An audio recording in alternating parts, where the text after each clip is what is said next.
for like 4 years, I was making all the music in Nollywood. You were in like over 1,000 films.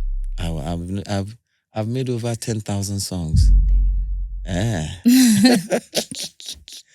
And Nollywood is brutal. Yeah, because there's a timeline.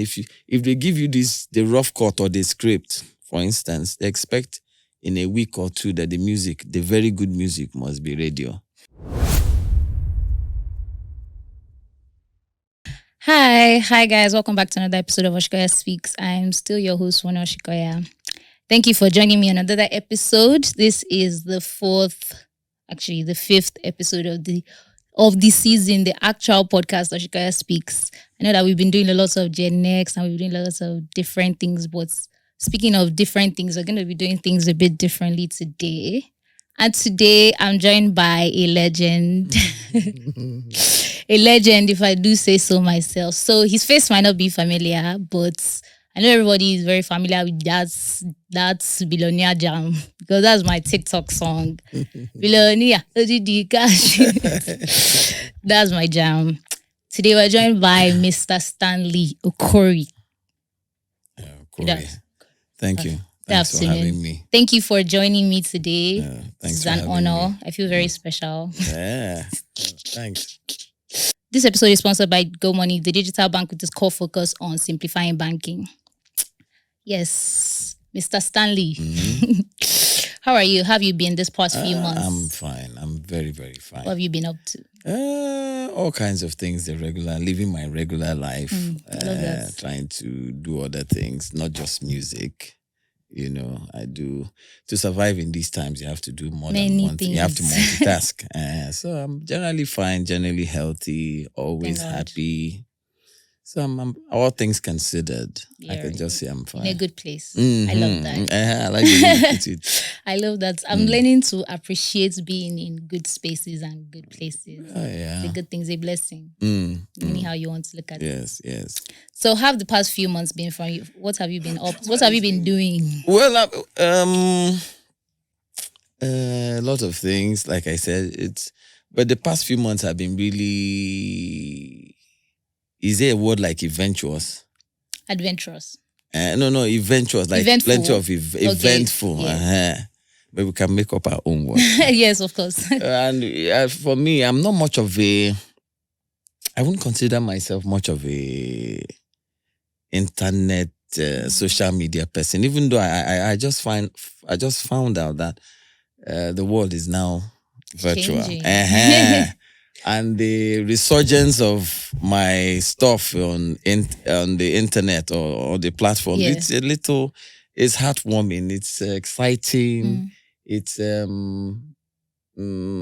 humbling too, because some of these things in the media space now were things that were done some years back. Yeah. We don't chop the money, forget them. So all of a sudden the thing resurfaces and people like it. Yeah. You know, and especially with this Billionaire thing, I recently where I stay, I went to buy oranges. I take a lot of fruits, and the girl was peeling the orange and singing Billionaire. And so I said, if you see the person that sang a song, what would you do? I will grab him. I'll do anything. I said, okay, I'm the person. I'm the one. You called everybody. Hope she gave you free orange. Oh, yeah, I got grapes in addition. So it's as an artist, the major reward for your art is the appreciation, not really what you put in your pocket. So I'm happy, and I hope that happens a lot more often. I love that. That's very interesting. So what was growing up like for you? Did you grow up around music? I didn't really grow up around music per se. Make I no lie. I just knew I liked music. I just like music, and my liking music came from liking noise. I'm a noisy person. I went to so many. I was telling somebody I went to so many primary schools because of the noise thing. I was just noisy, stubborn and noisy, So growing up for me was just normal. God helped us go through a number of survive some mischief here and there. But generally, I was a very quiet and observant person and stubborn. And my family is very loving, but we're always having ways of, as me and my brothers and my sisters, sitting down to dance to music. So that was much I remember from, besides being harassed and flogged for not knowing maths. I think it was just normal. Fair enough. So you didn't really grow up around much music, except the kind of music that you created. I really didn't grow up in what I would call a musical setting per se. But the greatest I can say I came close to was my mom plays guitar. Oh, nice. My mom plays guitar, and my great grand uncle, I think, used to make conga. So the much I could do was just come help him play it and and I'll leave. So that was the much I could say I got close to music. Every other thing else, how it just came, I don't know. I don't really know. Fair enough. So when did you pick up on writing and like producing soundtracks? Well, I started writing music. I didn't go out planning to write music. I started out writing poems. And I started out making fun of my friends. You understand? I started out writing poems. Then one of my friends said, "These poems are nice. You can turn them into music." So I just started saying, okay. I started listening more to music. Then I didn't really know. All I knew I wanted to do was just find a job and play music, because in those times back then, you can't just earn much living like musicians do now. You understand? And coming from the East, you can't tell your father or your grandfather you want to be a producer. One day I told my grandfather, he said, "What do you want to be?" I said, "I want to be a producer." He said he has never seen wanted producer. Yeah, why can't I be a lawyer or something? So, but it all started for me as a student in Nsukka. I read mass communication in Nsukka. And one of the things you have to do there is to do what they call an internship. Okay. And to do that internship, I was working in a radio station. And one of the presenters will always ask me, "Stanley, make the compilation." There's this, what they call the mixed music on records. You understand? And I will select the songs. They will flow so well. So one of my friends says, "You select these songs and it flows so well. How do you do it?" I say, "I sing the song." Like I could sing Lionel Richie, "Hello, hello, is it me you're looking for?" Then the next one I could follow could be Michael Jackson. Human. So it was just flowing. So my friend said, "You are very good at other people's music. You can't do your own." I said, "Yeah." So he said, "Let me take you to one place like that." So early one morning because I was working at, I was doing that internship at Anambra Broadcasting Corporation, ABS then. Okay. So he took me to that studio. When we got there, it was very early because we had to go before we now start work. So we were there in the morning. So when we got to the studio, we got there quite early. We saw the guy who owned the studio coming out of the place. And we met him. We did our body. The man obviously had work night and he wanted to go. So he said, "What are you guys here for?" I said, we want to learn. Can we learn here?" The man said, "No." Then when I asked, "Do you know where we can learn?" He said, "No." "So can we work here?" He said, "No." I said, "Do you know where we can learn to work?" He said, "No, I want to go." So as he was leaving, he was obviously upset. I can't forget that day. So of course, there was no phones back then. We now saw one woman. This was happening around 7:30 in the morning. We now saw one woman coming, and the woman met our Oga and said she hasn't come yesterday and may not come today, that she wasn't feeling well and her daughter was ill. Okay. And we later found out that she was a cleaner for the studio. So the man wasn't happy. So me and my friend said, "We can clean the studio." He said, I love the determination. I said, "We can clean this. You can even clean it today and clean it tomorrow." And we said, "Oga, don't pay us." The man said, "I wasn't planning to pay you people now." So we now cleaned it the first day, sat. And then after cleaning, we went to back to the radio station because I compiled the early morning music. Yeah. That's what I was doing. So the next morning we came. Then after some days later, my friend who was still working in the radio station, because he was a full staff, I wasn't a full staff. So my friend suggested, why don't you stay so that you can clean it in the night and come to work for your internship? So that's how I started staying there. Sometimes he would join me. And then in the night after recording is over, I was supposed to come and clean the place at 7 and go back. Yeah. So sometimes I'll spend the night, I won't sleep. I'll just keep playing, trying the software, trying the thing. So that's how I got into the production line. Then one day, Oga, when normal recording live in the studio, he said somebody came to do a recording, and obviously they needed a backup singer. All right, and for some reason, backup singers were just difficult to get. So I said, Oga, I can sing this backup. I said, all right, let us try. And he went out. Then I did all the backup. I arranged the thing. When he came back, he liked it. He said, hey, this is what I don't like. This is just what I don't like. So you can sing. You didn't even tell me that you can sing. I said, no problem. So I started singing. So I was now sweeper and singer. So one day, our guy was playing one song. He said he couldn't find the chords. And I said, but these are the chords. Yeah, you can play too. Okay. I was sweeper, singer, chord player.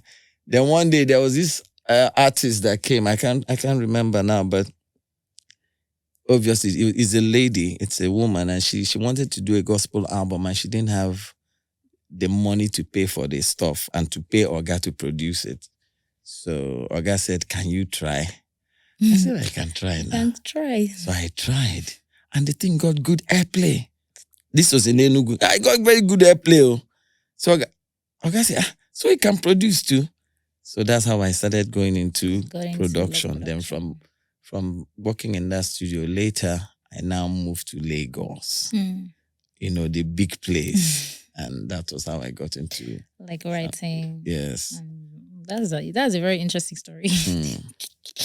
I know that you started doing a lot of soundtracking, but putting soundtracks together at the time was probably not a lucrative job. Oh, yes. So it definitely was because you liked it. Yes. But how did you find your way around that? The thing about if you have what I call, if you have an endowment, or which is the gift, what you really want to do is to showcase it. Yeah.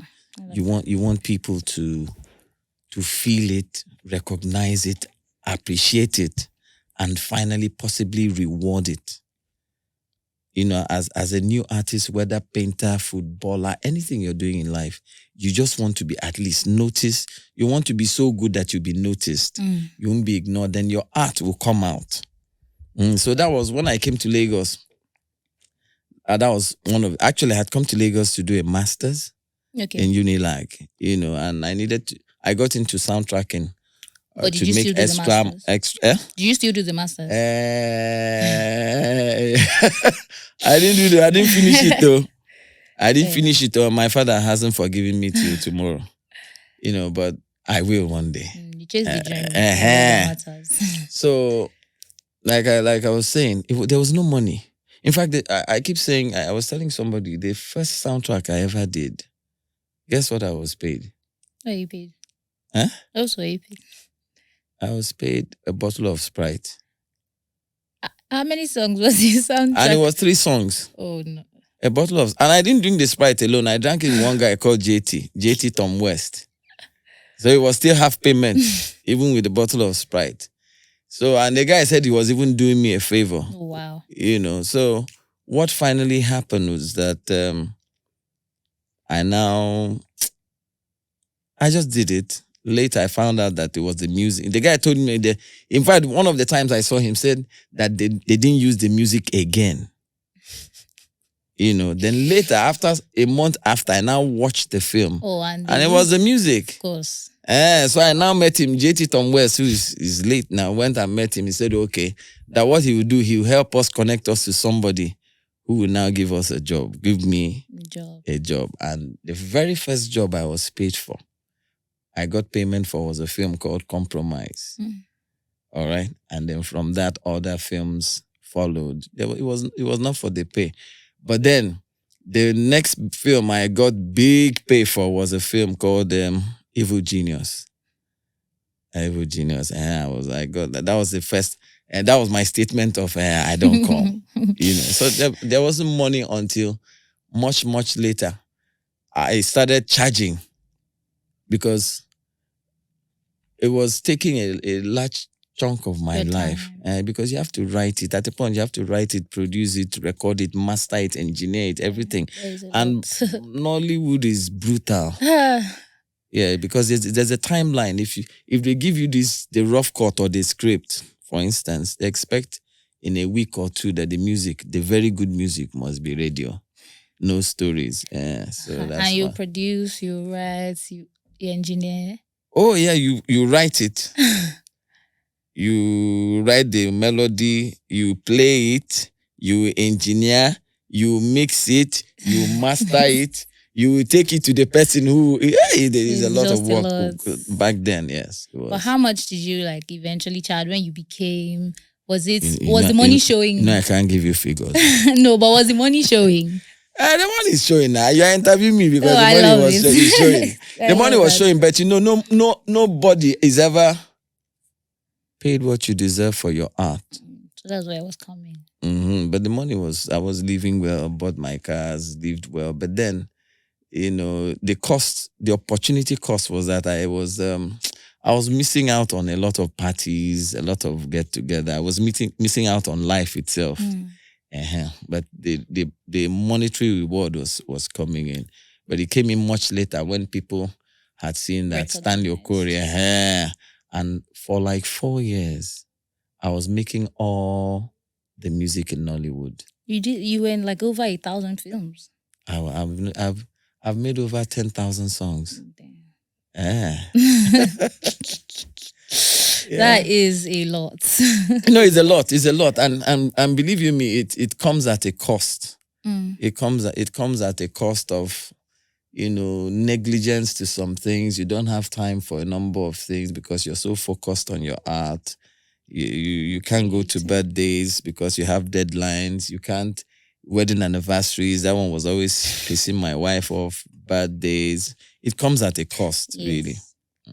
So you don't think you were properly appreciated for your contribution at the time? Well, I wouldn't say that. Is it in the beginning or in the center? No, I think in the beginning, you never really properly. No, in the beginning, you hadn't cut your teeth. Nobody. Exactly. But when I knew that, I don't enter these people, was when they started naming movies after my music. Yes, like The Master.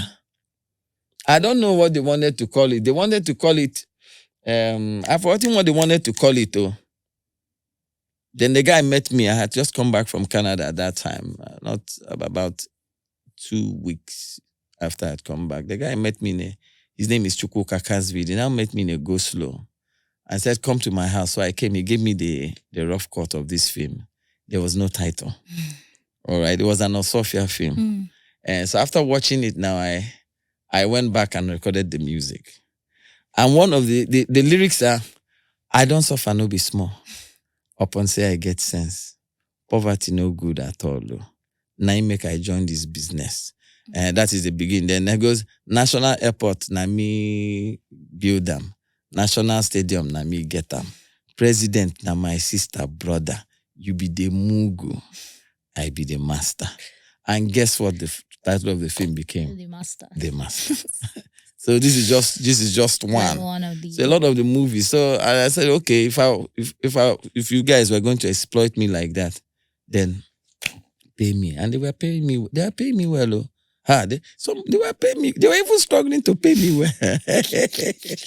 I love that. That's so cool. Yes. I know Nollywood has changed a lot since then. It's changed so much. But what are you happy about that has been constant since then and now? The quality. Of the quality film? The quality of the film, especially for me, the production, the equipmentalization, and then the acceptance. It's been steady. When I say the equipmentalizations, we have people our movies are now going celluloid, are going international. So that is there. The only thing I started, which I want to see continued, is the emphasis on African stories. We're not telling our own stories. That's one. We are not telling. And then secondly, a lot of our stories, or a lot of the films we make, have what I call the coconut thing, the coconut factor. You know what I call the coconut factor? Black people acting white. Like in most of these, let me not mention anyone, but there are some channels where you see films where people are speaking through their nose, talking with accents, trying to be white and Elizabethan. What I want is a time when we show our stories to the world, like the Indians do, like the Chinese do. That would be really nice.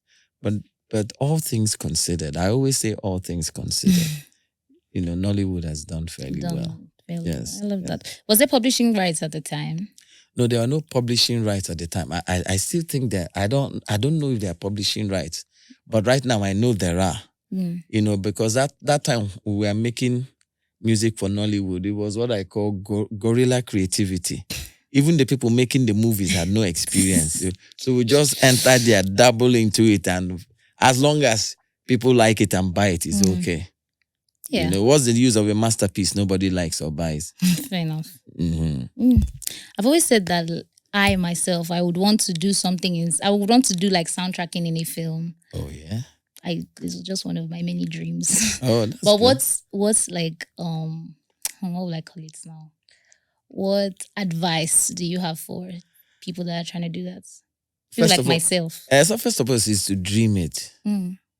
That's one. I know there are laws to nature. There are laws to nature. That the proof of desire is pursuit. All right? The proof of passion is attention. The proof of faith is work and patience. You understand? So I said that once you have a dream and you're passionate about it, then there's an action factor, which is to do what? To pursue it. Yeah. If you don't pursue it and take action on it, it's just a dream. It's just a dream. And something you love, you give it attention. All right, understand? Because once you give it attention, it shows your passion. Yeah. So what you do is the steps. It's like you want to learn work now, but let me do that for you free of charge. If you want to do a soundtrack, this is how soundtracks are done. I don't know how John Williams does it. Those people who do it abroad. But if you want to do a Nigerian soundtrack, first of all, you prepare yourself before. Try to, what can I do? Can I write? Can I sing? And if I can't write, can somebody write for me? If I can't sing, can somebody sing for me? You understand? Then, most importantly, the people giving you these jobs, they are not giving it to you for your artistry. They are not giving it to you because you're talented. They are giving it to you because they want you to make music that will help their film to do what? to sell. Well, yeah. So it's important to know what the artist, what the owner of the film wants, and what the people who watch the film expect. Want to see. Then you watch the film. When you watch the film, you now decide, how do we make this music? First, we must ask the person who owns the film, how do you want the music to be? Because you might make a masterpiece, he likes reggae, and you make contemporary, he won't like it. So you have to blend that. Then he says, okay, just give me anything, because most times I notice my clients, they don't know what they want, but they know what they don't want. They don't know what they want, but they know what they don't want. Very, very important. So, and when they don't know what they don't want, sometimes it makes it difficult because you don't know where to start. But it just gives you the poetic license to do anything. And because I'm Stanley Okorie, anything I tell you, you will take it. It has to fly. Yeah, it has to fly. Because I've never failed, really. I love it. But when the person comes and says, Stanley, do me a song that is sad and touching. The word is touching. They don't use sorrowful or anything. So I say, okay, how do you want it, male or female voice? They say, if they say male voice, it works for me now. You just think. If they say female voice, That used to be a problem for me before. Because I used to, working with women, especially singers, is not easy. So I had to devise a way of using my falsetto to sing it. And that was a process too. Then when you do that, you now go and record the thing. Of course, you watch the movie. After watching the movie, you do the music and then take it to... But some things must be in it. Some things, it has to have a hook. Mm-hmm. It won't sound like the normal contemporary music. I've made that mistake before. I have. And it almost put me into trouble because I made music that was just sweet. I liked it. And it sounded like what everybody would enjoy. I think at that time, it sounded like... there was one artist who was reigning at that time. Okay. This was in the early 2000 and something. So I made the music with the beat and it was nice. And I took it to the guy who owns the film. And I was jamming it in my car. The guy came in and said, what is this? I said, it's the soundtrack. I said, this thing that sounds like music that is in the market. I can buy the CD for 100 naira. Is that what I'm paying you music? Don't you know there's a way film music is supposed to sound? Yeah. And I'm paying you all this money for you to play this normal music for me. So I now found out that in Nollywood, there's a way, when I was active, there's a way people want film music to sound. They don't want it to sound... They like the video, but the video is for party. Okay. They like this way, but it's for party. So this one is for this. The film music, there's a way it's supposed to sound. If you don't do it like that and people don't buy the film, you've lost your client. That's how it is. Damn. It's the politics of soundtrack making. Interesting. Would you like to hear any of your songs remade? No. Yeah. I would love to hear everything remade, but certainly not by me. No. Like, I'm just saying, would you like to hear samples? Oh, yeah. I've heard somebody, my neighbor, singing Billionaire, singing it and trying to clean the car. And I said, this is not the song I wrote. She was just killing the song. No, it's nice when it just shows you that art is immortal. It's art is... Billionaire, I wrote that song years ago. Honestly, years ago. And I was trying to... music for that film had been made and I just needed to add something, an extra into the something. So it just occurred to me. Yeah. So I listened to people dance to something I did years ago. 4, 5, 6 years ago. It's a nice feeling. I love it. I love it. So if you had the chance to play one of your songs for your younger self, just to remind that person that you're going to be a star, what song would it be? I won't know. Honestly, I won't know. I don't listen to my music, sadly. I don't listen. Once Sonny Ade and Onyeka, I once met Sonny Ade and I met Onyeka and I met Oliver the Cock. And I noticed one thing about artists. I don't play the music. Once I'm done with it in the studio, I don't know why that is. I hate to hear my voice. You understand? I don't know why that is. I can't explain it. And I like all my songs equivalently. It's like asking a mother, which child do you like? I don't have any favorites. And at that time, I wasn't making it to like it. I was making it to deliver, get paid, and move to the next one. But there are songs there are some I listen to. I say, hey, this one is just nice. Just to remind you where you were at the time. Yeah. Unfortunately, a lot of the songs I made, I lost a lot of them through the years. We didn't know that YouTube was going to come because in those days we finish the song, we deliver it, and we don't keep copies. Keep moving. Just move on to the next job. And even when we start keeping copies, or when we started keeping copies, something will happen and the hard disk or something will fail and that one is gone. We'll never pursue it again. And boom. That's done. Here comes YouTube. And they now need all those old songs. But you're happy about the streaming era. Do you think the streaming era has done a lot? Oh, yeah. If not for the streaming era, We won't get anything except that small money No, they that paid they us. paid. Yes. I think that's why I keep saying art is immortal. And I just want more of those old songs, because the truth is, when you do a soundtrack sometimes, like the Billionaire, it has a second verse. You never really get to hear the second verse. Or even I Go Chop Your Dollar. Yes. You never really get to hear the second verse. So you just hear what you hear in the movie, and that's it. So it would be nice to have somebody. I'm working on a compilation of a new CD of some of my work, the full soundtracks with some new material, so that you can feel the thing. Fresh, so you can feel it. So generally it's I love my work, or I look at my music, my songs as my children. All right. I love them not equally. I love them equivalently.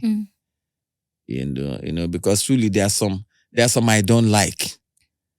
There are some I really don't like, but I don't know why people like it. You understand? But that's just the way it is. Yes. Yeah. All right. That sounds really good. Thank you for joining me today. Thank you. I'm really happy. I loved this conversation. I'm happy that we were able to do this. Thank you so much. I can't wait for the soundtrack. The new one. Be out, yes. But you're already working on that, I'm guessing. Yes. I'm just taking my time. I love it. I'm excited for that. Thanks so much. All right. Thank you guys for joining me on another episode of Osikoya Speaks. Make sure you like, share, subscribe, and again, my music is on all platforms. Yes. On YouTube, Spotify, Apple Music, everywhere. Audio Mark, Boom Yes, Play, Audio Mark, yes. All right. Thank you guys once again, and I'll see you on the next episode of Osikoya Speaks. This episode was sponsored by Go Money, the digital bank for you. All right. Bye. Thank you.